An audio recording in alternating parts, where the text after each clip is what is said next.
What is going on, guys? It's Eli Juggz. I'm here with Sounds of the Future. Gonna be answering some questions. I hope you guys enjoy. Is that 508? Yeah. No, I'm back in this shit. I'm just back in this shit. I'm back in this shit. I'm just back in this shit. Whoa. No, I'm back in this shit. I'm back in this shit. I'm back in this shit. Yeah. What's up, it's Nolan. Another episode of Sounds of Future TV. We're back. Who are you with today? What's going on, y'all? It's Eli Juggz. All right, thank you so much for joining us. So I want to go all the way back when you first started making music. What really influenced you to pursue a career in it? I think it was just trying to find a way to express myself. When I started doing music, I was like 16. So I didn't really do much but play video games and go to school, play basketball, shit like that.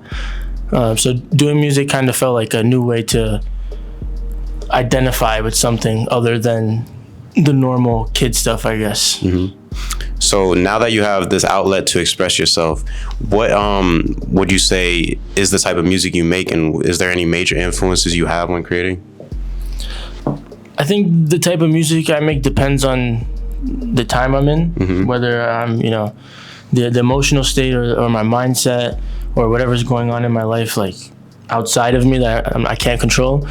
But also, like, it comes down to inspiration, whatever I hear. Honestly, if I hear a beat that I like and it ends up being in a particular genre, I kind of build off of that if it's a project. But for the most part, I just hear something, I get inspired, just record. But so now to talk about the recording process and creative process, obviously you're in the midst of promoting an album and stuff like that. Can you get into how that process was and kind of the theme and concept behind this project? Yeah, so basically the album came about like so accidentally. Like last year, all of 2025, I didn't really focus on music at all. I didn't post. I didn't even think about making music, honestly, until later on in the year. It was like December, and I just kind of felt like the itch to want to record or want to make something, because my life felt pretty stable and steady, and I liked the progress that I made from like the last year. So I was like, let me book a studio, do like something chill, like for myself, record something. And then from there, it ended up being like 5 songs in that one session. And I was like, I might as well just make a project from this. Yeah. So from those songs is when I started to take like all the inspiration that I've had from the last year, like watching shows and listening to other music and stuff. And I didn't really incorporate it into anything because I wasn't creating anything. So now it's like I've had all this time to be inspired and it's built up. And this is just what it is, what it looks like visually to me, at least. So now to talk about kind of that visual aesthetic, a lot of artists don't really dabble into the visuals too heavy in terms of, the music side of things, where they prefer to kind of just like put it out there and then see what happens. But you're really taking an approach where you're, making merch and, putting that date on everything pretty much. So what was kind of that thought process behind marketing? And is there do you have a team behind you that's kind of like helping you push ideas out, or is this kind of just all kind of coming from your mind? Yeah, I mean, me personally, I just want to create. And the whole point of creating is to like express myself in a way that people can relate to it. So when it comes to like the merch or the marketing or the promotion tactics, it's just like trying to do something that is gonna grab people kind of instantly, or just long enough to have them kind of understand what I'm doing. So for example, like with the merch, that is like, I feel like the most obvious part is like, like I'm a walking billboard. Yeah. This is what's going on. Eli's Bizarre Adventure, the date, March 23rd, 2026 is dropping. And that's just all me. And that's what it is. So there's no like team behind it. There's no budget behind it. There's no label. I've just been hitting up my friends that have, like pressing tools, people that know about where to buy blanks, pirate studios. It's like what, $80 for 8 hours. I record myself, mix myself. Yeah.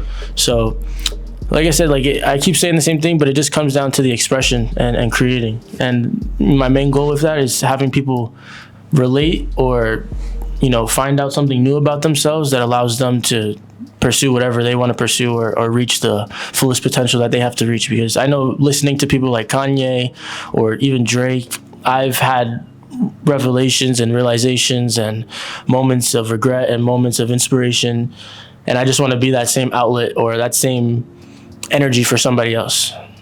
That's tough.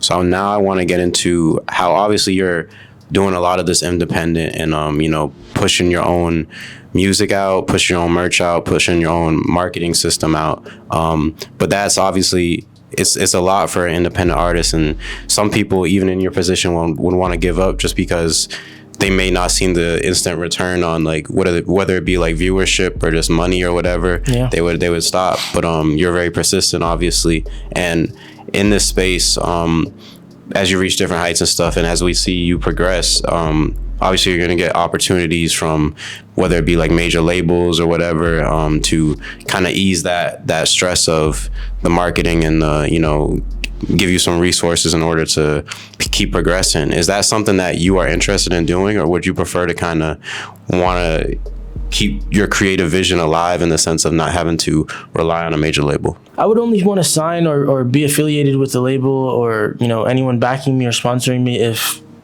the message that I'm putting out aligns with their morals and their message and their goals. Like, I don't want to just sign something for a cash grab, even if it might be just enough money for me to do this or just enough money for me to do that. I rather right now, like, I have hella debt, but I'm doing me, and I feel great. Like, I don't feel stressed out about it. I have my life in order outside of music, but I still have to invest into this in order for it to work. So I don't have no problem without instant return. Instant gratification is what the world runs on now. So to build on instant gratification too, we see a lot of people. Obviously, I think social media has kind of influenced that a lot too, in terms of people's mindsets and even like how people consume content is like everything's got to be quick and stuff like that, and people don't want to go through the process. Do you feel like there's any way that, I guess, artists or just people in general can kind of get out of that state of instant gratification and the quick fix of content, or is that kind of just like the way the music industry and stuff is going? It's not even just the music industry, like, this is life in general, just day to day people that aren't associated with any sort of industry besides whatever's making the money or anything like that. I think really what it takes is you have to look at it like people are connected to like this instant gratification right now. They're connected to it like with a tether, so they have to disconnect from that to reconnect to themselves. So it's more than something that people can do overnight. It's like an entire journey and an entire process that it's almost like a paradox, because instant gratification, in order to get out of that, you have to do the complete opposite, which is put the time in until you are truly kind of back to yourself, if that makes sense, if you understand where I'm getting with that. Because I mean, for me personally, last year, that was the whole reason why I kind of stepped away from music, is because I wanted to get away from like validation and approval and seeking attention, or seeing the numbers go up or this, that, and the third. And I just, now doing it, I feel like so laid back and chill, and I just feel like even with the music, like, it just feels raw and it just feels like real, and it's not for a label, it's not for promotion, it's not to blow up. Like, if it blows up, that's gonna be great. Obviously everyone wants that, but that's not the only thing in my mind. I know I have a bunch of people that already listen to me that are inspired and motivated. I just have like a grander vision of a way bigger scale of what I can do. I just have to get the funds, the resources, reach that. So you talked about how you would be, I guess, satisfied with the fact that, you already have like a few people that mess with your music and a loyal fan base in that sense. But in that same aspect, how would you personally define success? Because other people would say they'd want, superstar status and want to sell out stadiums and stuff like that. Is that something that still drives you in a sense, or would you say you have another definition of what success is? I think if I was answering that question without really thinking internally, I would say my idea of success is like that, packed out shows, crazy record deal, millions of streams. But in reality, success is like, it's not even a thing. If you think about it, like your success compared to my success is not comparable, because we're two different people. We have two different goals. You Yeah. know what I mean? Let's say you just, graduated with your master's and I just got a promotion for $200,000. That's two different successes. You know what I mean? That's two different people living successful lives at that moment, regardless of, what it is. Even if that person that has a master's is dead broke and the person with a $200,000 salary doesn't even have a diploma. So, everything, it's all about perspective, and you got to remember everybody has their own life, and people just see like highlight clips online and reels online and the top moments, and that's what they see. Like, that's what they believe it is. But they don't, they're not seeing the background. They're not seeing before the camera's on. They're not seeing before the mic's on. That is like where you build character. And that's what people should see, because that's real, that's real energy right there. Like, for example, that Super Bowl ad that Kanye did like a while ago, where he just did the video. Yeah. He paid $7 million for that ad and it generated $19 million in a day. And I feel like personally the main reason, obviously he's Kanye, but he's just being himself. Nobody other than Kanye would think of something like that. Let me do a Super Bowl ad and just do a iPhone video. Watch it go crazy. I bet you he even said that he thought that. He knew that was gonna happen because he knows how easy it is to get people going about something. Yeah. You mentioned earlier how you had to take a break from music to really like realign your focus and kind of like take a mental step back.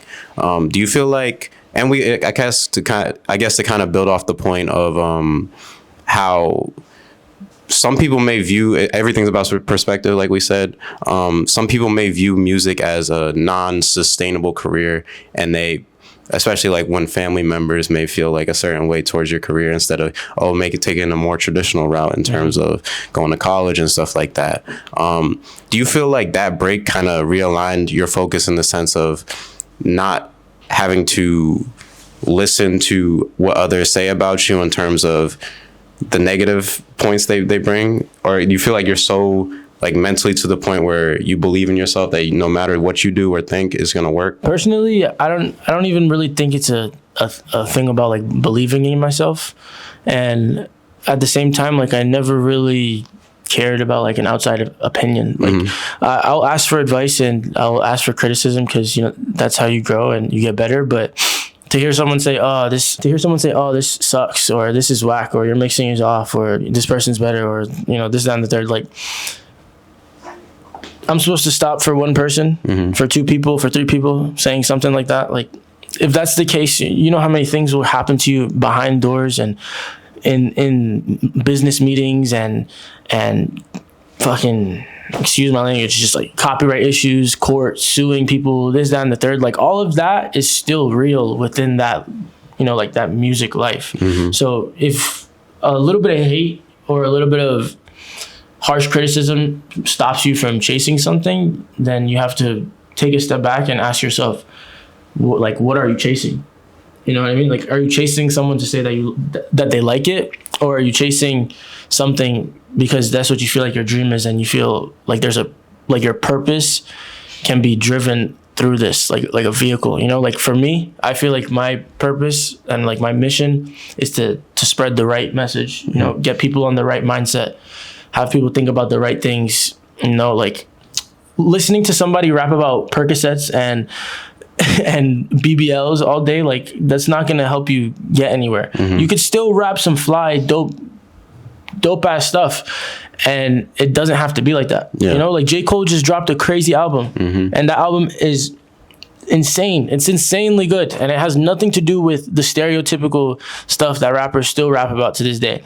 Like, for example, all these people are great artists, but like Netspend, Osama Sun, Che, like they don't rap about nothing purposeful. I don't feel like they don't rap about nothing meaningful, and like it's just loud. Like, you can make loud music and still put something in it. It's just like, I just feel like it's all for like clout. Like I just feel like it's all for attention, to like cameras on me. Look at me, I look like Playboi Carti. That's really it. I feel like everybody's seen Playboi Carti in 2016, and now they just want to copy that whole run, and they just want to keep copy and pasting that, like copy and paste that run, copy and paste that run. Summers, I love that guy. That guy's original, like one of the most original underground artists. So do you feel like you personally, have you ever kind of thought about kind of, I want to say like conforming to what's going on, but you know, everybody knows what a hit record sounds like and what, you know, the aesthetics gotta look like, and you know, you gotta do the video with this person and stuff like that. People know like there's a formula to the music shit. So like, do you feel like you ever wanted to kind of step into that and lean into that more, so you could be, you know, kind of fast track your success, or you feel like you are just so like, I want to stay in my lane, and if it works, it works. If it doesn't, it doesn't. So like, that's how I started, you know, wanting to be in my own lane, which is how I originally am, and that's how I plan to stay doing my stuff. It's just my own stuff. But obviously after, you know, seeing people blow up off of certain stuff, or seeing my music not do as well, or this, that, eventually you're going to want to do that. You know, you're going to want to make a rage song. You're going to want to make a plug and B song. You're going to want to make whatever is popping, Jersey club, everything like that. Yeah. And yeah, like there's a formula and it's effective, but at the same time, you don't know what a hit sounds like. You don't know what a hit looks like. You just know what has hit prior.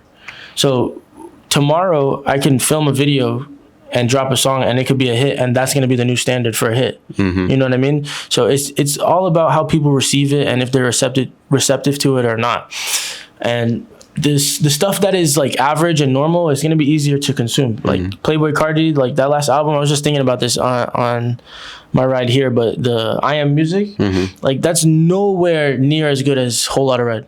Whole Lotta Red is like true art. That is like an art piece. I Am Music is like Nike socks and packs. Here you go. Like, yeah, you could see he was phoning it in with the Weeknd songs and stuff like that. You could tell, but I guess in some sense he knew what was coming with that, because in my personal opinion, he saw it as an opportunity to reach that next height where, I mean, he was doing a stadium tour with the Weeknd and stuff like that. Are you willing to stop your creativity and your own art to just get a few more fans and a few more dollars? Yeah. That's really where you separate like a real rapper, a real artist from just like a label head, a record artist. Like Playboy Cardi is still a GOAT. He's a legend. Like I'll never say like he's bad or anything like that. But you know, to just want to make an album because you know it's gonna hit and it's gonna make a lot of money and I'm gonna do a huge stadium tour, and if I wanted to make what I actually wanted to make, it probably wouldn't. So let me not do that. Like what? Like why are you gonna do that? You just stopped anyone from hearing something that could have possibly made the next person rich, the next person famous, the next person to actually do something with their craft. What if he dropped an album that like it was all what he wanted to do and he didn't care about nothing like the label said, and then a year later you have 10, 20, 30 fucking artists blowing up crazy because they were all inspired by this like true album. Like I feel like that's way more impactful than you getting a few more dollars and a huge stadium tour. And you still would make mad money and you still would get mad tours. So it's like people are greedy. Yeah. They want like the most they can get, and they want to, they don't give a fuck. Yeah. I'm sorry, bro. They just don't care. And it's sad. That's the worst part. Well, now to shift into your own career now, I want to talk about your upcoming project. I guess we already touched on it a little bit, but just in the sense of what else you got coming up. You got anything else you want to promote in terms of clothing, shows, music, stuff like that? Well, right now I want to do like everything free, kind of. So that's why so I have like these merch boxes that I'm sending out. That's like free shirt with like a little iPod with one of the songs from the album, and like some stickers and stuff like that. Those are gonna send out to like, you know, some fans that follow me, or you know, some people that follow me, and like this clothes, like these are not like, none of the stuff that I'm making is like for me to be posting it like, yo, this is for sale. Like I had a realization where it's like, I'm asking people to give me their support to make me rich. Like, why am I gonna ask them to start paying for shit? Yeah, it's not gonna work that way. So my whole idea is just like, I'm giving this music and I'm also trying to give back as much as I can reasonably, you know, without depleting myself to like fucking nothing. But I still want to give back to a community that's trying to support me, you know, better than just posting and having them look at me and think that like I'm untouchable. You know, like that's, I don't know. That's just not my idea of success, like you say. I feel you. And I got one more question for you. So we got the last segment is called Words from the Future. And then we asked the artist to give a message or just any advice you want to leave with the audience. Just keep chasing your dreams, bro. You started chasing your dreams last year and look at where you are now. And you started chasing your dreams 2 years ago and look at where you are 2 years later, bro. You just can't listen to what people say. You can't let any nonsense fog your mind or cloud your thoughts. You have to be tunnel vision and you have to be receptive at the same time. You have to be dead focused and you have to be relaxed and chill at the same time, bro. Living life is not easy. Like, it's not easy. It's not an easy task. Nobody was born and was told, yo, this is going to be light work, bro. Like, you got this. Like, it's chill. Like, it's hard to live. It's hard to do the things that you want to do. It's hard to even do it in the society that we live in because of how they set us up. But, you know, you just got to do it. That's what we're here for. And you got God. So that's all that matters. You got God with you and you got yourself. And then you got great people like Nolan here who wants to support another person. And then it's mutual. So just keep doing you, man, and you'll be great. Well, thank you so much for joining us today. That is another episode of Sounds of Future TV. Looking forward to seeing what you're doing in the future. Shout out to Nolan, always. Peace. Back in the field, back like I never left, ready to spill. Only got one shot, I go for the kill. Could've went platinum with thoughts of a drill, but I found a better way without a deal.